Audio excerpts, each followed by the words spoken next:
Pega a sua Bíblia comigo, abra no livro de Efésios.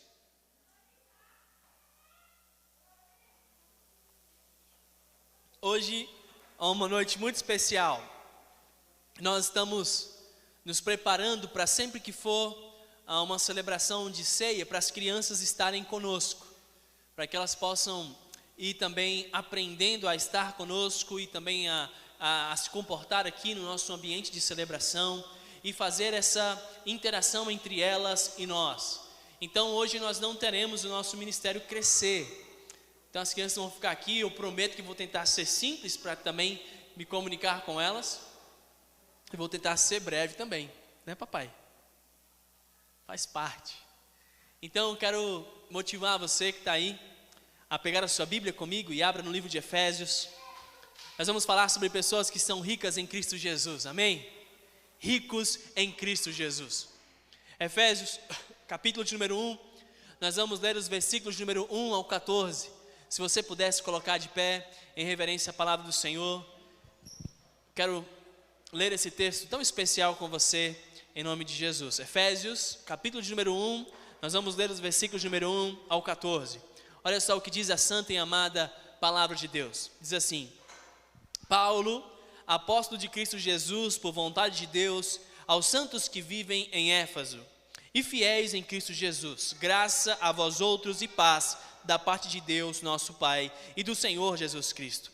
Bendito Deus e Pai de nosso Senhor Jesus Cristo, que nos tem abençoado com toda sorte de bênçãos espirituais nas regiões celestiais em Cristo, assim como nos escolheu nele antes da fundação do mundo, para sermos santos e irrepreensíveis perante ele, e em amor nos predestinou para ele, para a adoção de filhos por meio de Jesus Cristo, sendo o beneplácito de sua vontade, para o louvor da glória da sua graça, que ele nos concedeu gratuitamente no amado. Versículo 7 diz: no qual temos a redenção pelo sangue, a remissão dos pecados, segundo a riqueza de sua graça, que Jesus derramou abundantemente sobre nós em toda a sabedoria e prudência, desvendando-nos o mistério da sua vontade, segundo o seu beneplácito que propusera em Cristo, de fazer convergir nele, na dispensação da plenitude dos tempos, todas as coisas,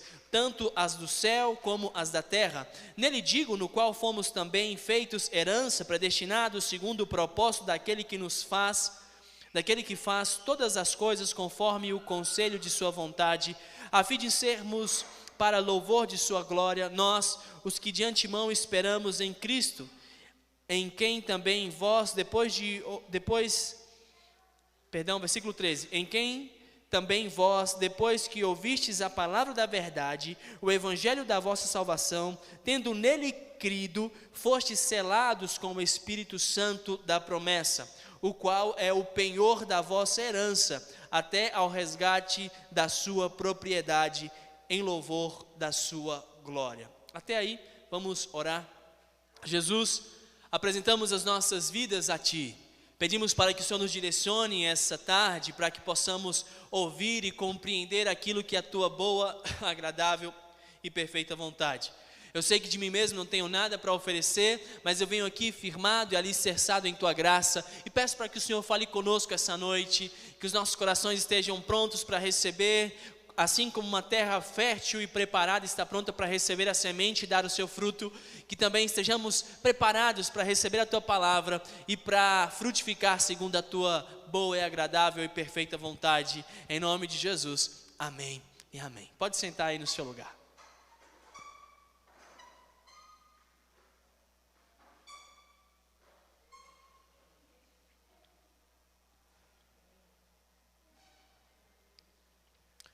Outro dia eu estava em casa e chegou o meu filho mais novo, bem rapidinho, e abriu a geladeira para pegar alguma coisa para comer.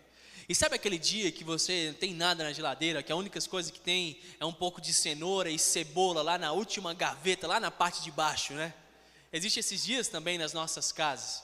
E aí tem uma latinha de arisco ou de ketchup, mas não tem nada que criança gosta. Tinha acabado o iogurte, tinha acabado o Yakult, e nesse dia ele chegou lá, abriu a geladeira e fechou e sentou no sofá um pouco bravo. Eu perguntei: o que foi, meu lindão? O que você está bravo? Ele disse: pai, não tem nada para comer e eu estou com fome. E então eu disse para ele: não, cara, olha no armário. Você só olhou na geladeira, olha lá no armário. Não tinha leite na geladeira porque acabou, mas tem leite fechado no armário. Não tinha suco pronto na geladeira, mas tinha suco para a gente fazer, e o papai pode fazer um suco de caju para você, que tem no armário. Tem também bono, tem também negresco lá, bolacha recheada, tem passatempo também. Tem também aqueles biscoitinhos, né, que não tem gosto de nada, que a gente chama de peta, que parece um negocinho de vento. Tem também lá no armário. Tem cuscuz, a gente pode fazer também. Tem Nescau, tem várias coisas. E as frutas, a mamãe tirou da geladeira e ela colocou na fruteira, você só não olhou direito. A verdade é que ele estava triste, achando que não tinha nada para comer, mas eu simplesmente, como um pai, eu reajustei o olhar dele para um lugar onde haviam diversas possibilidades. Quando nós olhamos aqui para esse texto, nós percebemos Paulo escrevendo uma carta para alguns irmãos da cidade chamada Éfeso. Essa carta Paulo escreve por volta do ano 60 depois de Cristo, e ele escreve na sua primeira prisão em Roma. Paulo tinha ficado preso na cidade de Roma numa prisão domiciliar, e ele era ali vigiado por guardas de elite do palácio imperial. Muito provavelmente, os irmãos dessa igreja de Éfeso, eles estavam desfalecendo, eles estavam entristecidos, eles estavam desanimados. A gente vê isso lá no capítulo 3, versículo 13 de Efésios. E eles não conseguiam perceber as grandes coisas que Deus tinha feito por eles. Eles não conseguiam usufruir da grande riqueza que tinham à sua disposição em Cristo Jesus. Era como se eles estivessem olhando na geladeira enquanto deveriam olhar no armário. E haviam dois motivos principais pelos quais essa igreja de Éfeso estava ali desfalecendo, se entristecendo ou caminhando de forma desanimada. Primeiro, porque o apóstolo Paulo estava aprisionado, aquele que passou alguns anos naquela igreja, que os fez crescer, que os ensinou a respeito da palavra de Deus, aquele grande líder, que quando foi se despedir deles, jorraram lágrimas de saudade. Esse líder agora estava preso, isso era um motivo para se entristecer. Um outro motivo para se desanimar e se entristecer, também era o fato de que havia uma perseguição aos cristãos naquela época. E eles eram vistos como pessoas marginalizadas, e as circunstâncias eram difíceis. Então, Paulo escreve essa carta para redirecionar o olhar daqueles irmãos daquela igreja, para tirar o olhar deles das dificuldades e para reanimar o coração daqueles irmãos, ajudando-os a viver novamente felicidade, alegria e plenitude na presença de Deus. Nós também, como igreja, temos vivido dias difíceis, e eu tenho certeza que você há de concordar comigo. Talvez um tempo de isolamento social, onde você tem dificuldade de voltar às suas rotinas normais. Talvez você tenha vivido um tempo onde você está enfrentando uma incerteza com relação aos seus negócios. Aquela semana onde você não sabe se vai poder atender, ou se vai ter que fechar o seu negócio, ou se vai ter que abrir. Aquela semana onde a sua empresa está instável e você não sabe se o seu emprego vai se manter ou se será mandado embora naquela semana. Uma semana de um tempo de instabilidade, aonde talvez alguns amigos seus irão adoecer, e talvez o seu coração vai se entristecer e ficar apreensivo, sem saber quem naquela semana poderá ficar doente. Assim como aquela igreja de Éfeso, nós também temos motivos para nos preocupar. Mas o que Paulo faz ao escrever essa carta aqui é encorajar o coração e é mostrar para nós a riqueza que nós temos em Cristo Jesus, para nos motivar novamente a caminhar com um sorriso no rosto. Meu objetivo hoje aqui é olhar para esse texto e perceber junto com você todas as riquezas de ser um servo de Deus, de ser um filho de Deus. E eu quero então trazer encorajamento ao seu coração nesses tempos desafiadores que nós estamos enfrentando. Afinal de contas, as verdades contidas aqui nessa carta de Éfeso tinham o objetivo de animar todas aquelas igrejas. Alguns estudiosos afirmam que essa carta de Efésios, ela era copiada e era mandada para diversas igrejas. Você vai ver aqui no versículo de número 1, que ele diz: olha, eu estou mandando essa carta aos santos que vivem em Éfeso. Em alguns momentos, as igrejas copiavam e tiravam assim: aos santos que vivem em Éfeso e colocava aos santos que vivem na cidade tal, porque era uma carta que poderia ser distribuída e endereçada a todas as igrejas. Dessa mesma maneira, nós queremos hoje também aproveitar o conteúdo dessa carta para nós, porque assim como ela foi bênção para aqueles irmãos, ela também pode ser bênção para nós hoje, porque as verdades que estão comunicadas nela são verdades eternas. Então, nós começamos aqui essa jornada no versículo de número 1. E no versículo de número 1, Paulo, no versículo de número 1 e 2, nós conseguimos identificar 3 coisas importantes aqui. Se você estiver anotando, você pode anotar aí. Paulo fala aqui sobre quem está mandando essa carta, para quem essa carta é endereçada, e ele faz uma saudação especial. E a primeira coisa aqui é que Paulo ele é o autor da carta. E ele diz, você pode ler comigo o versículo de número 1, ele diz: Paulo, apóstolo de Cristo Jesus por vontade de Deus.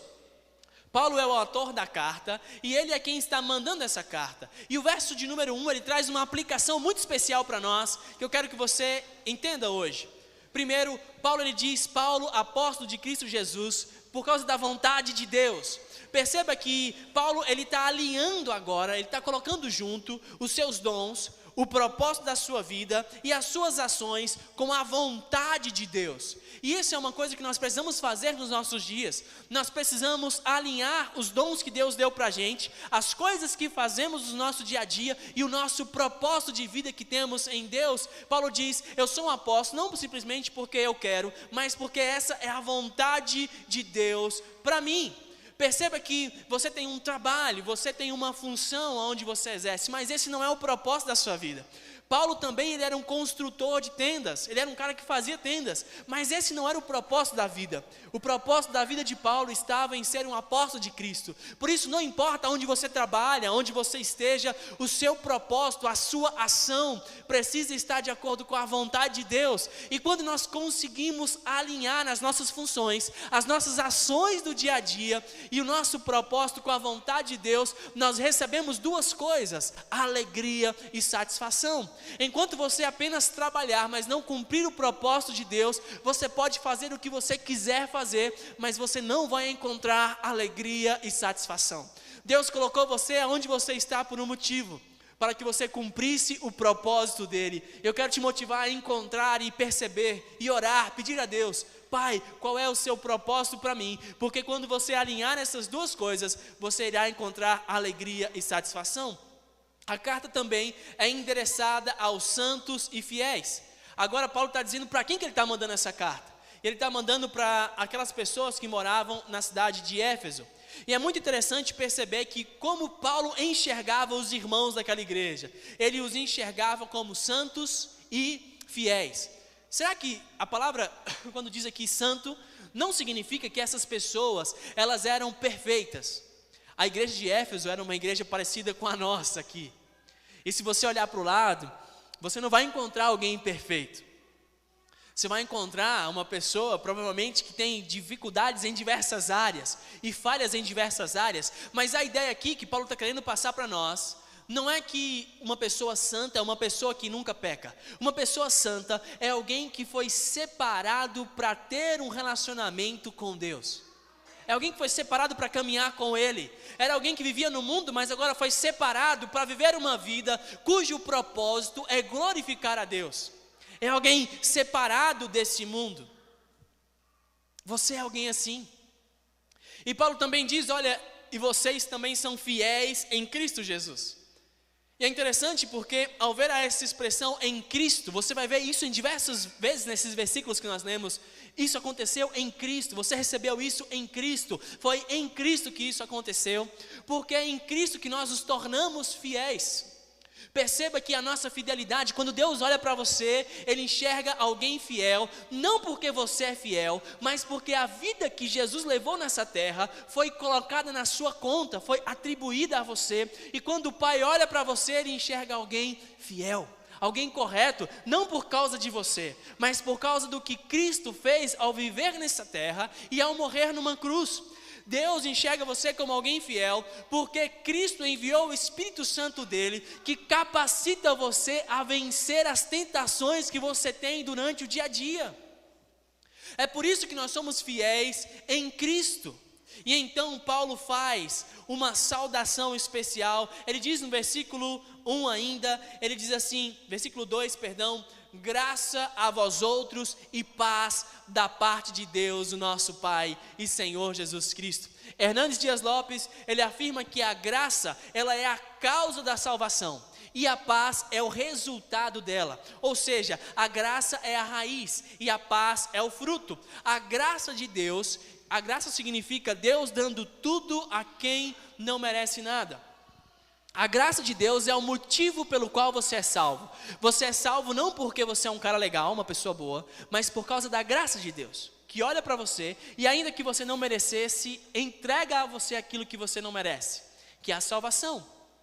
E a graça de Deus então gera um fruto, uma consequência, um resultado, e esse resultado é a paz. É muito interessante perceber que essa paz não significa uma ausência de problemas, mas significa que nós que estávamos em rebeldia contra Deus, agora experimentamos paz com Ele.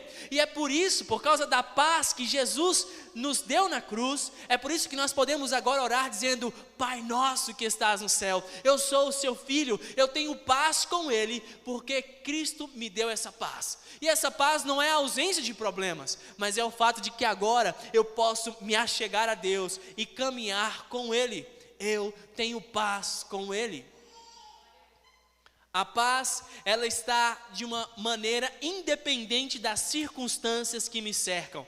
Lembra quando Paulo fala de uma paz que excede, que vai além de todo e qualquer entendimento? É porque caminhar com Jesus significa ter uma paz que não depende das circunstâncias que estão ao nosso redor, mas depende daquilo que Cristo fez na cruz, e é isso o que nos dá paz.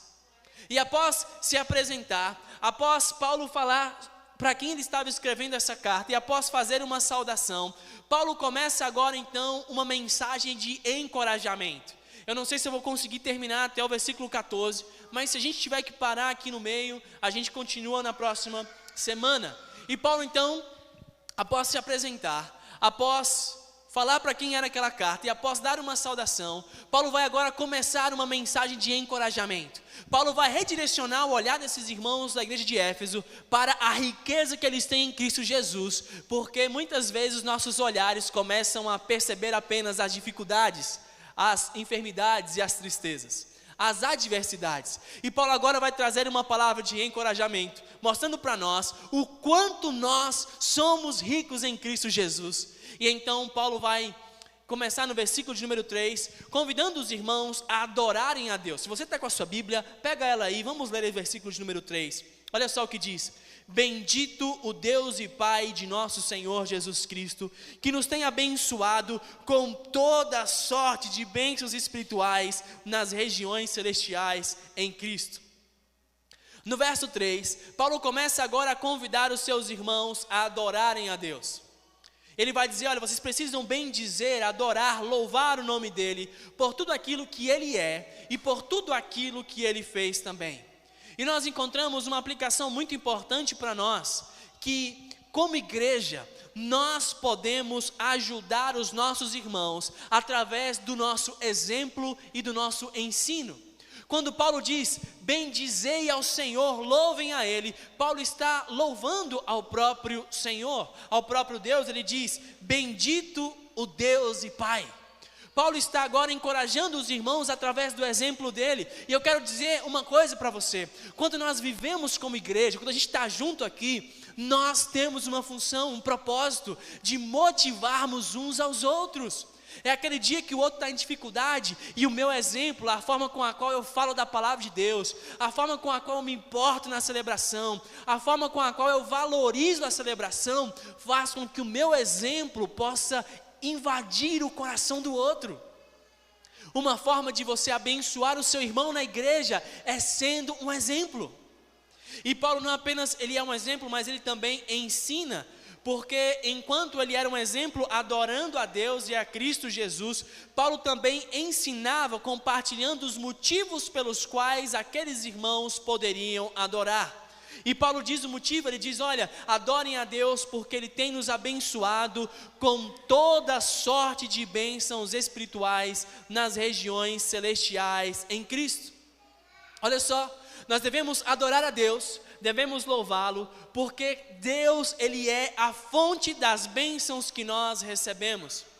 E é interessante porque Paulo fala que tipo de bênção é essa, ele diz, bênçãos espirituais. Paulo, ele ajuda aqueles irmãos a entenderem que as coisas espirituais são mais importantes do que as coisas materiais. Olha só, olha aqui para mim.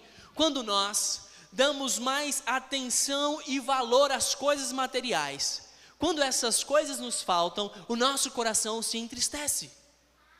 Mas quando nós valorizamos as coisas espirituais, o nosso coração se alegra, porque as coisas espirituais que Cristo alcançou para nós na cruz e que Ele nos deu, são eternas e ninguém pode tirá-las de nós. Por isso, Hernandes Dias Lopes, ele diz que, por exemplo, no Antigo Testamento, o povo tinha bênçãos materiais como recompensa por sua obediência.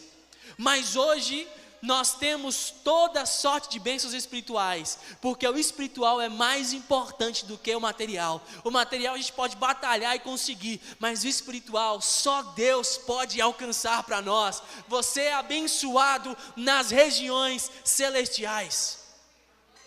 Então agora nos próximos versos, Paulo ele vai mostrar para a gente quais são essas bênçãos espirituais que nós temos.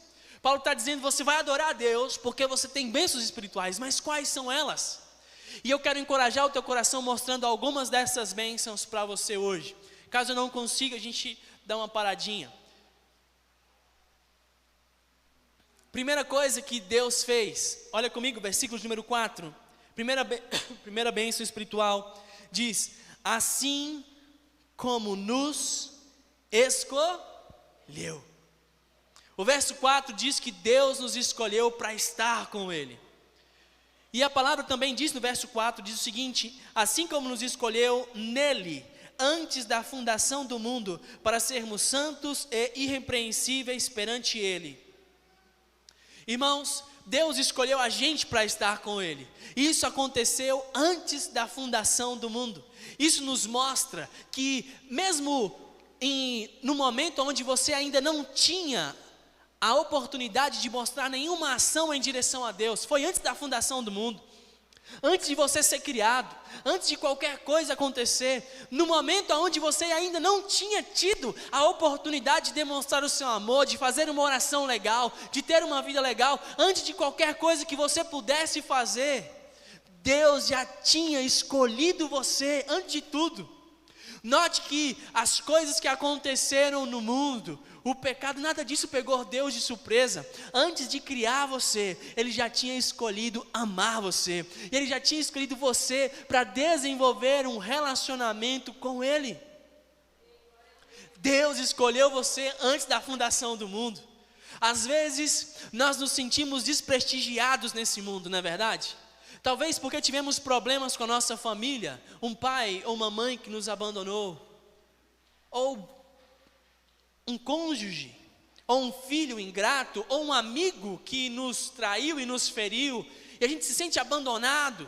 Talvez um líder, ou alguém precioso da igreja abandonou você, mas o que Paulo está dizendo é, olha, ainda que todas as pessoas do mundo te abandonem e fracassem contigo, lembre-se que Deus, o próprio Deus, o Criador, escolheu você, antes que você pudesse fazer nada de positivo para Ele.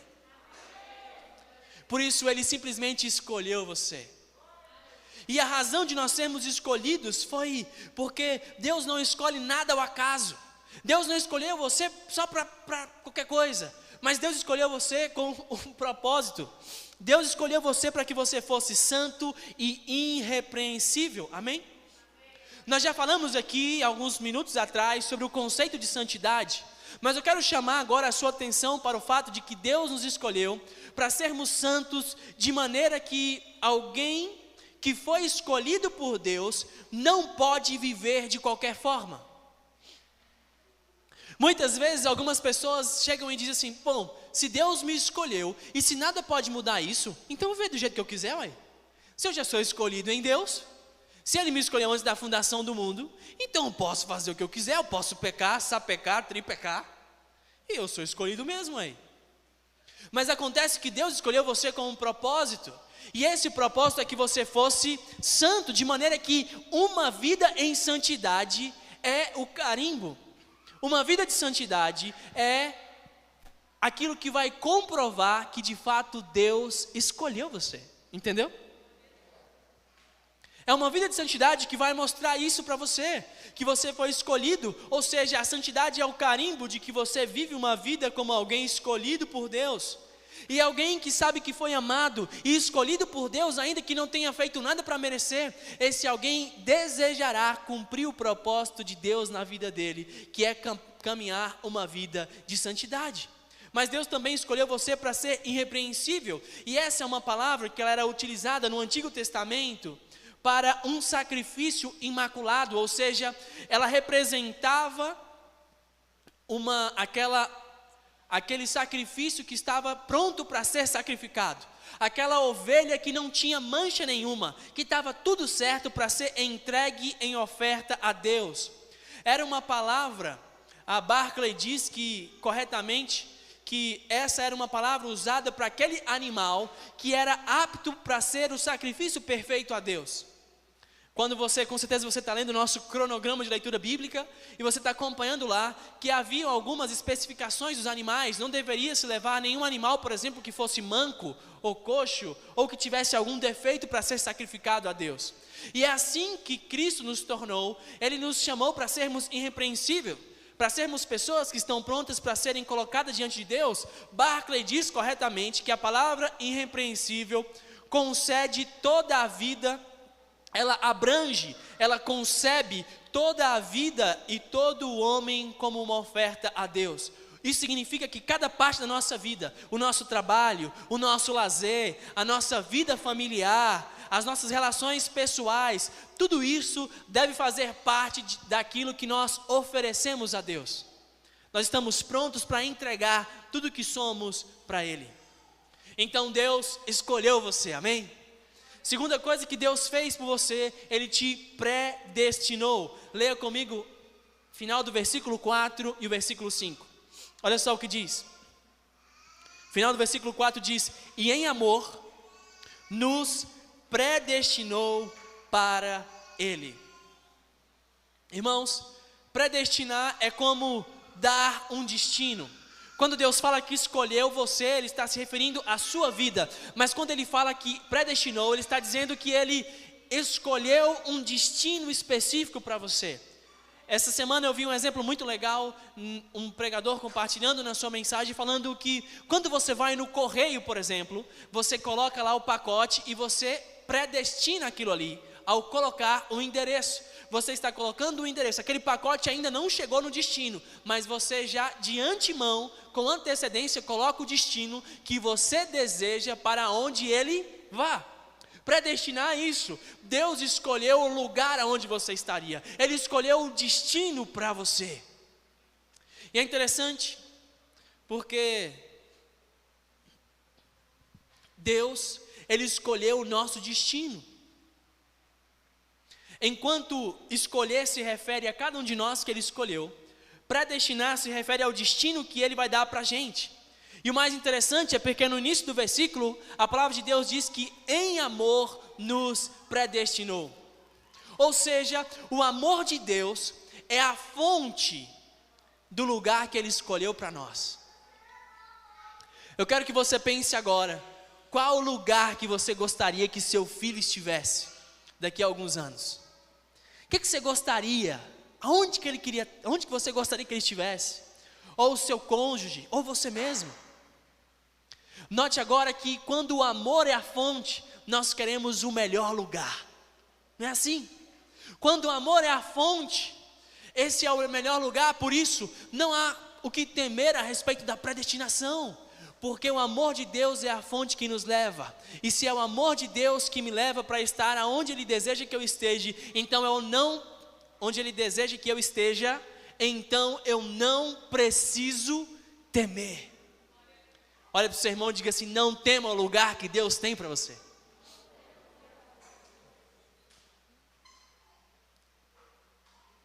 Terceira bênção que nós temos aqui nesse texto é que Ele nos adotou, amém?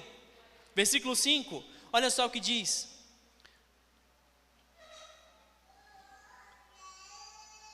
nos predestinou para Ele, para a adoção de filhos por meio de Jesus Cristo, segundo o beneplácito da sua vontade. Irmãos, um filho, ele pode vir de maneira inesperada, não é verdade? Nem o Lucas e nem o Vinícius lá em casa foi planejado assim, né? Foi um dia que Deus quis e aí eles vieram. A gente estava tomando todos os cuidados necessários, mas vieram. E às vezes isso acontece dentro de uma família, de um casal. Um filho vem. Às vezes não dá para a gente simplesmente, isso pode acontecer. Mas a adoção não é assim. A adoção exige um interesse. A adoção exige uma iniciativa daquele que irá adotar. E foi isso que Deus fez. Ele nos adotou por meio de Cristo Jesus. Você não foi uma obra do acaso ou uma coisa impensada. Deus adotou você. E é interessante pensar nesse processo de adoção, porque lembre-se que você foi adotado, isso significa que você não era filho. Existe um ditado onde muitas pessoas falam que, não, eu também sou filho de Deus, todo mundo é filho de Deus, e isso não é uma verdade. Você pode ser uma criatura de Deus, mas não ser filho de Deus. Porque todas aquelas pessoas que não confessam Jesus como seu único e suficiente Salvador, não são filhas de Deus. Pelo contrário, a Bíblia nos diz que eles estão condenados ao inferno, à morte eterna, à separação de Deus. Mas Deus escolheu e nos predestinou e Ele nos adotou. Ele tomou uma iniciativa em amor e nos adotou em Cristo Jesus, para que nós, pessoas que estavam fora da família, pudessem agora fazer parte da família do Eterno.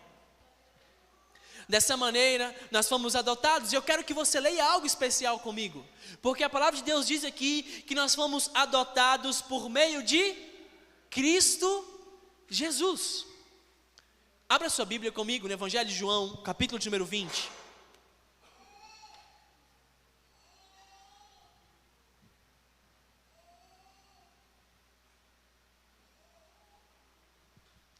Evangelho de João, capítulo de número 20. E nós vamos ler os versículos de número 16 e 17.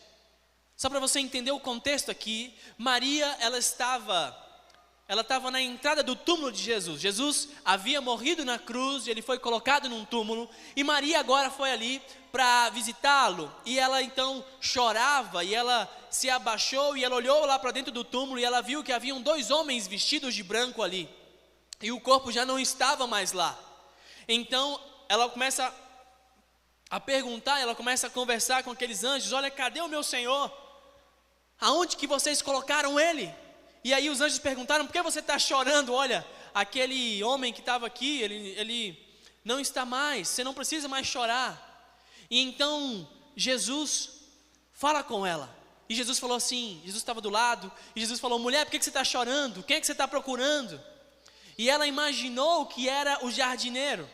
E ela respondeu: Senhor, você tirou o corpo do meu Senhor daqui? Se você tirou, fala para mim onde é que ele está, e eu vou lá buscar, eu vou trazer ele para cá.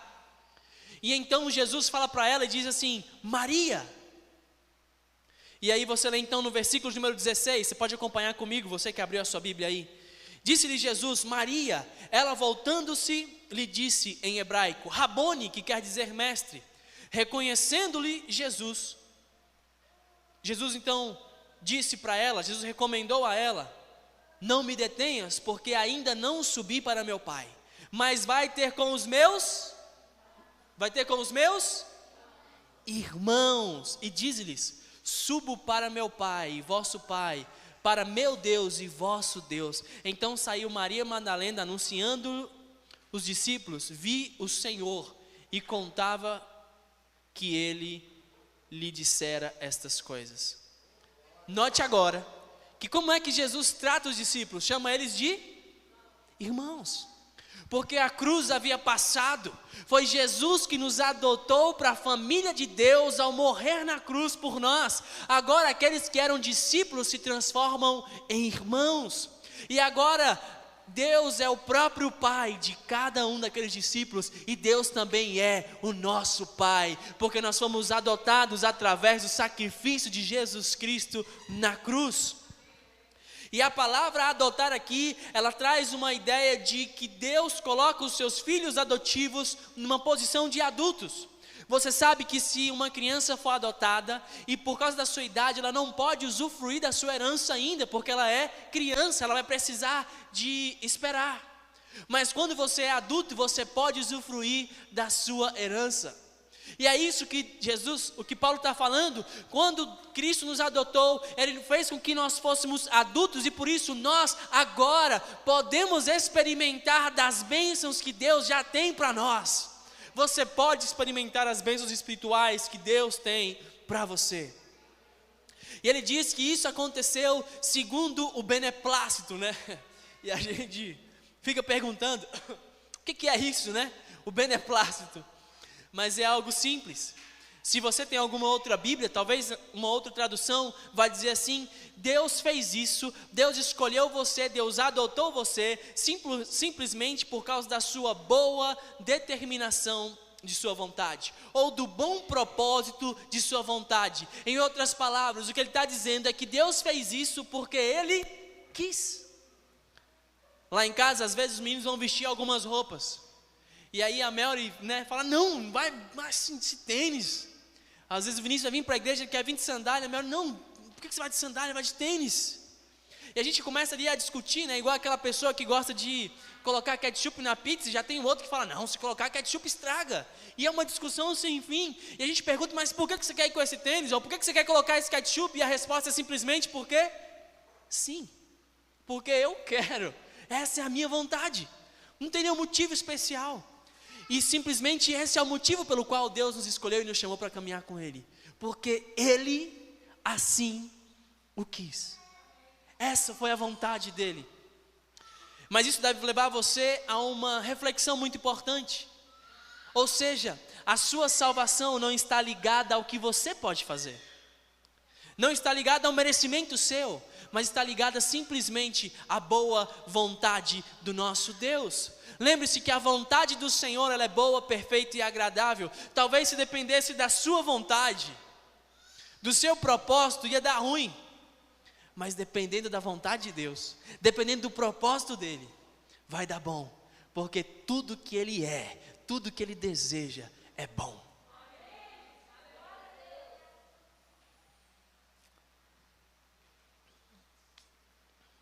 Quarta coisa que a gente aprende aqui. Você vai notar que nos versículos de número 1 ao 14, você vai ter Paulo mostrando as bênçãos que Deus manifesta, as bênçãos que Cristo manifesta para nós, e as bênçãos que o Espírito Santo de Deus manifesta para nós. Perceba que Paulo vai falar que as nossas bênçãos elas vêm de Deus o Pai, de Deus o Filho, de Deus o Espírito Santo. A Trindade se manifestando para abençoar a sua vida. E agora a gente entra no segundo tempo aqui, que é quando Paulo vai falar sobre as bênçãos que Cristo nos dá. Nós vimos as bênçãos que Deus nos dá, Ele nos escolheu, nos predestinou e nos adotou. E agora Paulo fala sobre as bênçãos que Cristo nos dá. E a primeira coisa que Cristo faz é que Ele nos redimiu. Leia comigo versículos número 6 e 7. Diz: para louvor da sua glória, da sua graça, Ele nos escolheu gratuitamente no amado, no qual temos a redenção. Irmãos, todo o mérito de termos sido escolhidos por Deus é do próprio Deus, e o que Ele fez por nós é para o louvor da sua graça. Barclay, ele vai dizer que a palavra redimir, ela era usada no resgate de um escravo, de um homem prisioneiro de guerra. Então alguém ia ali e alguém poderia comprar aquele escravo para colocá-lo em liberdade. Era alguém, a palavra redimir fala a respeito de libertar alguém que não conseguiria se libertar sozinho. Era uma palavra atribuída, por exemplo, ao povo de Israel, que não conseguiria sair sozinho do Egito, mas então Deus vai lá e com grande poder realiza e liberta aquele povo. Redimir significa que Deus fez algo por você que você não conseguiria fazer sozinho. Era um escravo que estava condenado para sempre, mas agora vai alguém que tem poder, que tem recurso, e ele compra aquele escravo e coloca esse escravo em liberdade. Acontece quando a palavra de Deus fala que nós fomos redimidos, ele diz que nós fomos redimidos pelo seu sangue. Não simplesmente que o sangue de Jesus foi derramado, mas nós fomos redimidos, comprados e fomos feitos livres por causa da morte de Cristo na cruz. Teve um preço para que você deixasse de ser escravo, e esse preço foi o Filho de Deus. Segunda coisa que Jesus fez por nós, ele nos perdoou. Versículo 7 diz que no qual nós temos a redenção pelo seu sangue, e ele diz a remissão dos pecados segundo a riqueza de sua graça.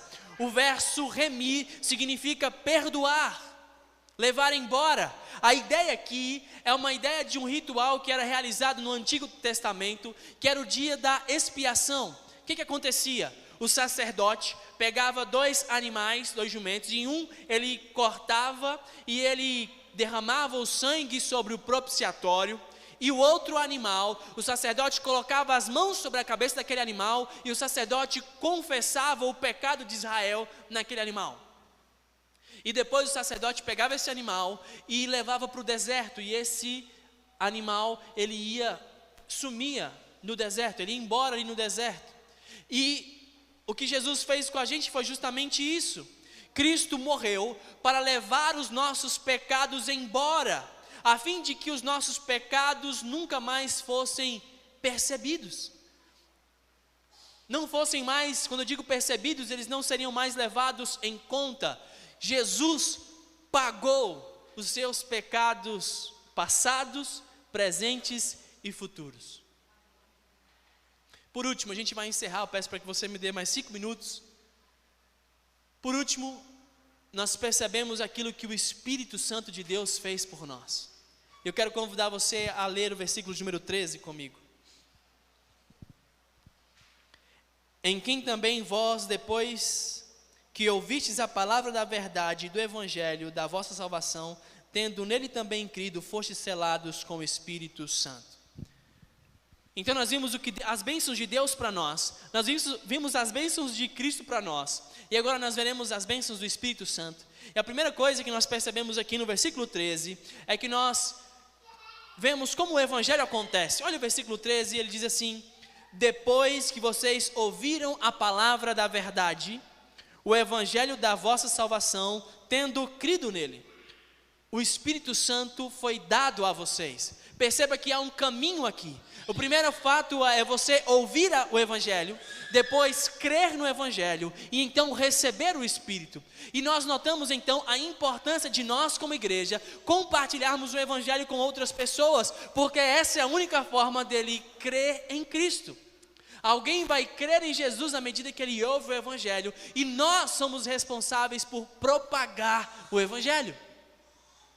Por isso, utilize aquilo que Deus te deu, as suas redes sociais, utilize a estratégia para compartilhar o Evangelho, e depois que alguém recebe o Evangelho e ela percebe que é pecadora, ela então crê em Jesus, e após crer em Jesus, ela recebe a bênção do Espírito Santo. E então no versículo 13 ele diz: vocês foram selados com o Espírito Santo. E ser selado significa que nós somos uma propriedade de Deus, amém? Ou seja, o fato de você ter o Espírito Santo de Deus na sua vida, significa que você é uma propriedade de Deus. O Espírito Santo é um símbolo sobre quem você pertence, a quem você pertence. Lembre, por exemplo, de quando você vai escrever uma carta. Você vai escrever uma carta e no final você coloca o seu nome. O seu nome é o selo, é o símbolo de que aquela carta pertence a você. O Espírito Santo na sua vida é o nome, é o símbolo, é o selo de que você pertence não mais a si mesmo, mas de que agora você pertence ao próprio Deus. Lembre-se, por exemplo, naquele tempo da roça lá, quando marcava-se o boi, com símbolo. Aquele era o selo de que aquela vaca não era de qualquer pessoa, mas era daquele que tinha o selo sobre ela. O Espírito Santo é o selo na sua vida de que você pertence a Deus. O selo fala sobre a proteção. Uma vez que nós somos de Cristo, que nós recebemos o Espírito Santo, nós não precisamos mais temer, porque nós somos dele. Se alguém encontrasse uma vaca perdida no pasto e visse o símbolo, ele diria: não, essa vaca aqui a gente não pode mexer, porque tem dono. Não é assim? Quando essa palavra era utilizada naquele tempo para algumas pessoas que compravam madeira, e elas colocavam um selo naquela madeira, e ela ficava ali por muito tempo até que o dono fosse buscar. Quando alguém chegava lá e via o símbolo: não, essa aqui a gente não pode vender, já está vendida, está só aguardando o dia em que será buscado aqui. Você está só aguardando o dia em que Deus virá buscar você através de Jesus Cristo. Existe um selo sobre a sua vida, por isso não há o que temer. Jesus afirma em João 10, 27 e 28, as minhas ovelhas ouvem a minha voz, eu as conheço e elas me seguem, eu lhes dou a vida eterna, jamais perecerão e ninguém as arrebatará da minha mão. Ninguém pode tirar você das mãos de Deus, porque existe um selo sobre a sua vida, e esse selo é o Espírito Santo de Deus. Por último, para a gente encerrar, Paulo afirma aqui que o Espírito é o penhor da nossa herança. Versículo 14, ele diz: o qual é o penhor da nossa herança.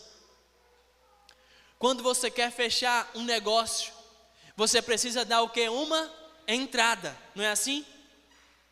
Vai fechar um negócio, vai fazer alguma coisa, você vai lá e dá um penhor, você dá uma entrada. Não, estou dando essa entrada aqui, e esse valor assegura que a casa, que esse negócio vai vender para mim, e aí depois eu vou chegar, vou acertar o restante e vou pegar esse negócio. Você dá uma entrada. O que Paulo está dizendo é que o Espírito Santo é essa entrada. O Espírito Santo é essa garantia de que Ele nos chamou. O Espírito Santo é a garantia da nossa herança. Se Ele nos deu o Espírito Santo dele, Ele também nos dará todas as outras coisas que nos prometeu.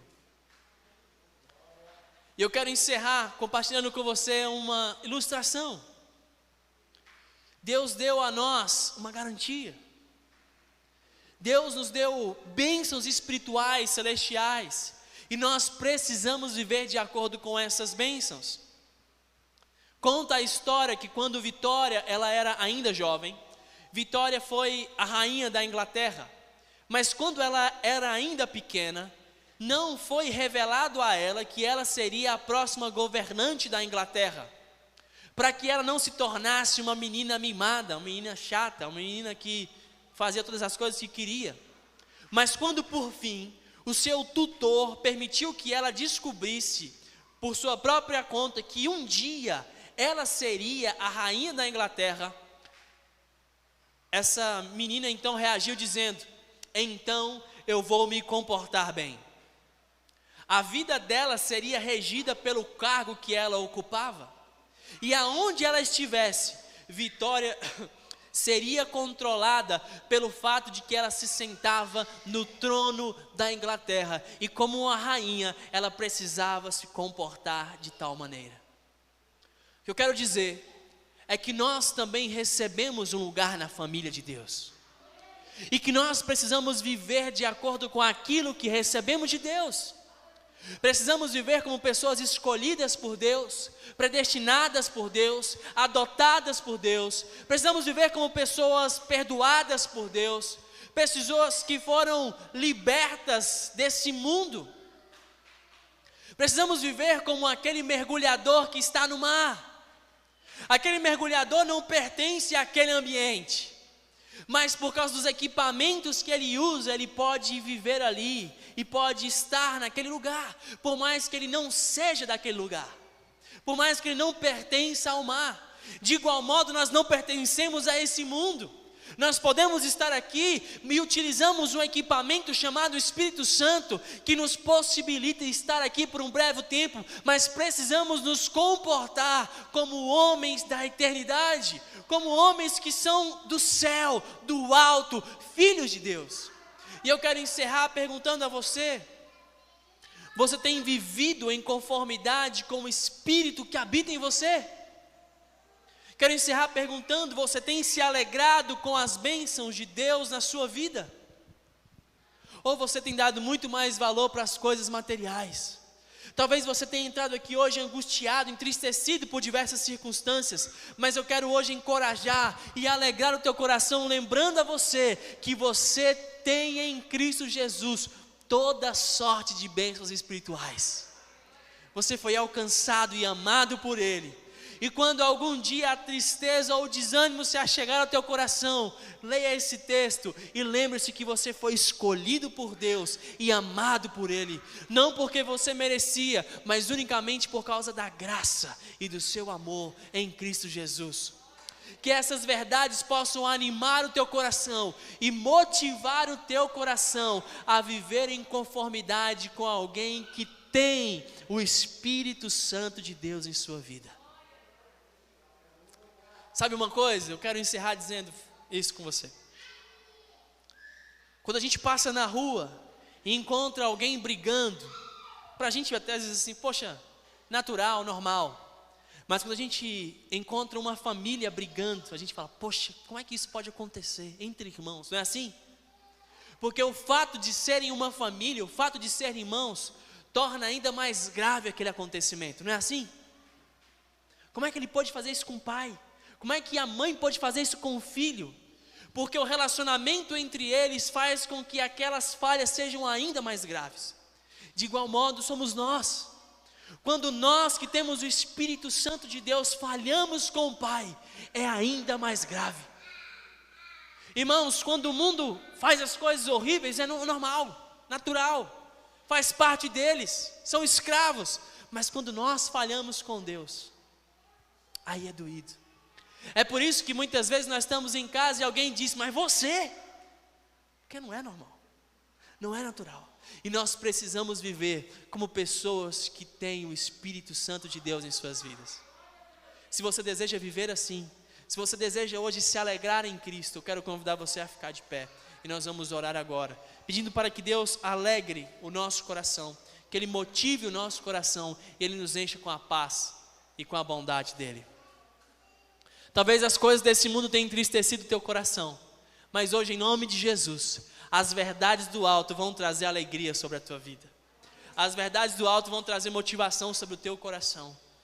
O Espírito Santo de Deus está sobre você hoje. O Espírito Santo de Deus está sobre a tua vida para capacitar você a ir além de toda e qualquer expectativa. Hoje olhamos uns para os outros como santos e irrepreensíveis, para a glória de Deus. Faça sua oração no seu lugar. Espírito Santo de Deus, nós queremos hoje agradecer por tudo aquilo que o Senhor fez a nós, por todas as bênçãos que o Senhor nos deu. Pedimos para que o Teu Espírito possa nos fazer agir de acordo com aquele que somos em Cristo Jesus. Ó Pai, ajuda o nosso coração a se alegrar nas coisas que o Senhor tem para nós. Ajuda o nosso coração a se alegrar. Ajuda o nosso coração a viver aquilo que o Senhor tem para nós. Queremos orar agradecendo porque um dia o Senhor nos escolheu, porque o Senhor nos deu um destino especial, porque o Senhor nos amou antes da plenitude dos tempos, e ainda que não merecêssemos. E o Senhor colocou o Teu Espírito em nós, o Senhor colocou um selo em nós, o Senhor colocou em nós uma garantia. E nós queremos viver para honrar esse Deus precioso que nos amou. Nós queremos viver de maneira a honrar aquele que triunfou sobre a nossa morte, aquele que pagou o preço na cruz para que nós pudéssemos ter vida. Nós queremos honrá-lo. O Espírito Santo de Deus está chamando você para honrá-lo, para hoje conciliar a sua vida, as suas ações, conciliar os seus planos e os seus propósitos com os propósitos de Deus. É tempo tempo de conciliar essas coisas e viver aquilo que Deus tem para você. Você é amado, e mais do que amado, você foi escolhido por Ele para viver os planos e os propósitos que Ele tem para você. Pai, Espírito Santo, agora esclarece na mente dos teus filhos os teus propósitos, esclarece sobre a mente deles a tua vontade, ajuda-os a servi-lo com afinco, com poder e com graça, em nome de Jesus, amém e amém. Glória a Deus. Que você possa viver de acordo com o que o Espírito Santo de Deus tem para você, em nome de Jesus. Talvez você entrou aqui olhando para a geladeira, como eu comecei falando, mas hoje eu quero que você olhe para esse texto bíblico e comece a olhar para as infinitas possibilidades que Deus tem para alegrar o teu coração, em nome de Jesus.